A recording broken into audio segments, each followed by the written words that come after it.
welcome to the WIHS Journal. On the broadcast with us today, we'll be talking to Michael Ferris from A Journey to the Potter's House.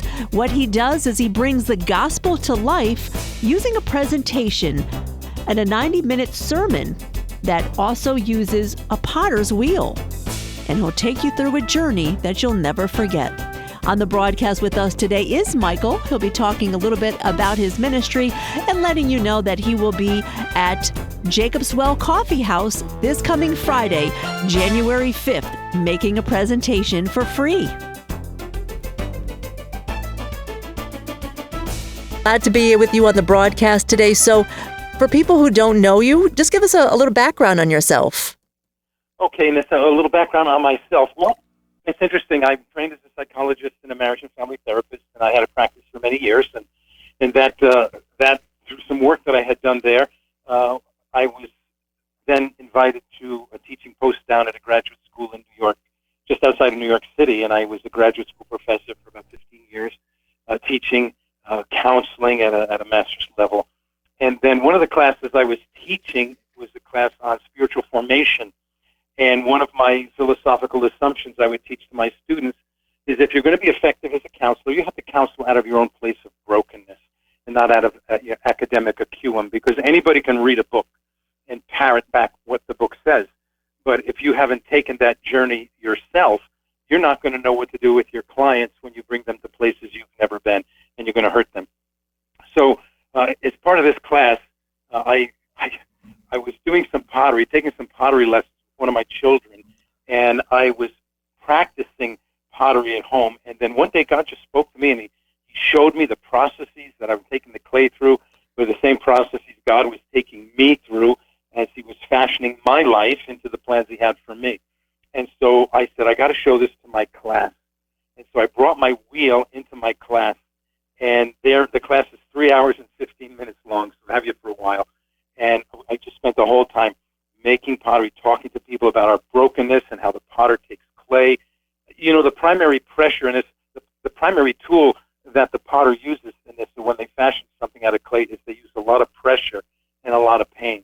And so I was talking about how pain and adversity shape us into the people we become. But if we give our broken lives to Jesus Christ, he has this way of taking our shame and taking the pain we've carried and transforming that into something beautiful that can be poured out into the service of others. So this was the class, and unbeknownst to me, there was a woman in the class. Her and her husband pastored a church in the southern part of the state they lived in. And later that week, her husband called me, and he said, my wife is in your class, and she came home really shaken up, and she's not been the same. And I'm thinking, oh, my goodness, this guy's mad at me. And then he says, listen, we pastor a church, and would you come to our church and do this same thing for our people? And so I did. And God used it, and I didn't know what I was going to say or what I was going to do. I just showed up with my potter's wheel.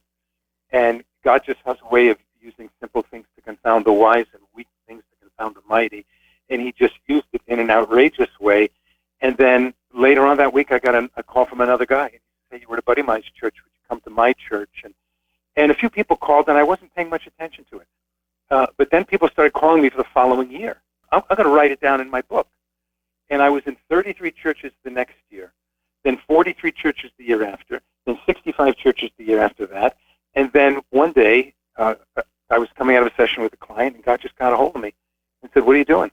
He said, just give your life to this. Take it around the world, and I'll take care of you. And so I closed my practice, ultimately stepped down from teaching, set it up as a 501c3. We call it A Journey to the Potter's House. And I've been traveling with it now full-time for 13 years. We have a DVD that is in 20 countries.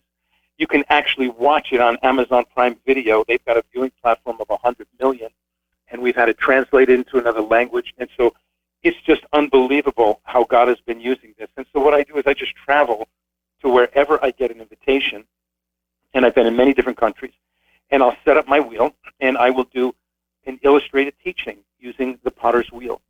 And, since its inception, we've also developed some workshops on counseling and soul care workshops that we do. Actually, we just finished one a couple weeks ago, and just all dealing with spiritual formation. And so it's just been a transformational ministry, and it's what I'm just going to do until Jesus calls me home. Thousands and thousands of people have come to faith in Christ through this ministry.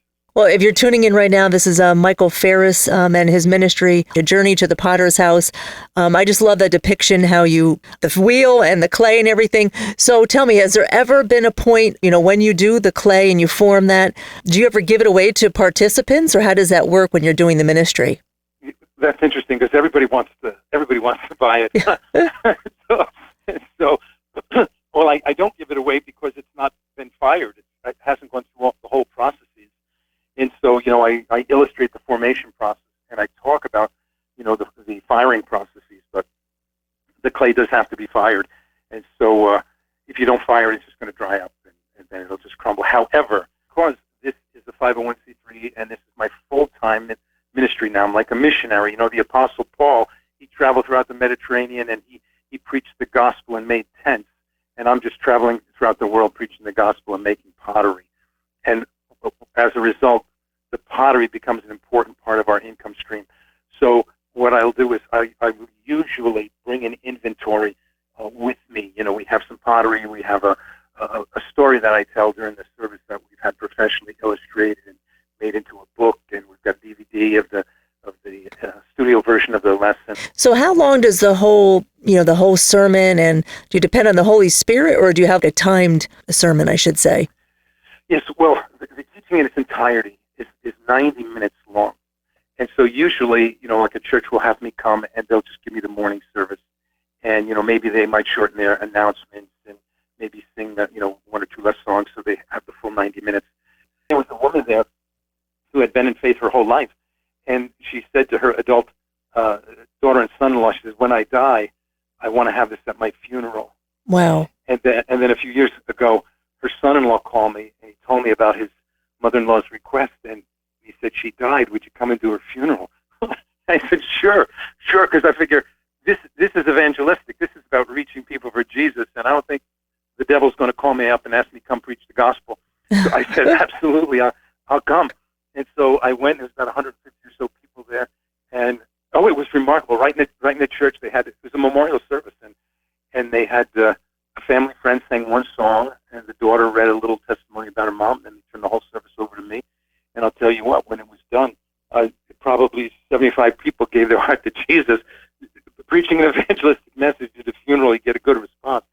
But what was funny is after the service, several people came over to me and they said, when I die, I want to have this at my service too. So that was nobody wanted to schedule that date though, but that was funny. Wow. Yeah, definitely God using you all over. Our main purpose talking today was you're going to be at the coffee house, Jacob's Well Coffee House. So What are you hoping that participants who show up there, that they'll take away from your sermon at the Master Potter from you? That there's great hope. That God doesn't waste our stuff if we give it to him.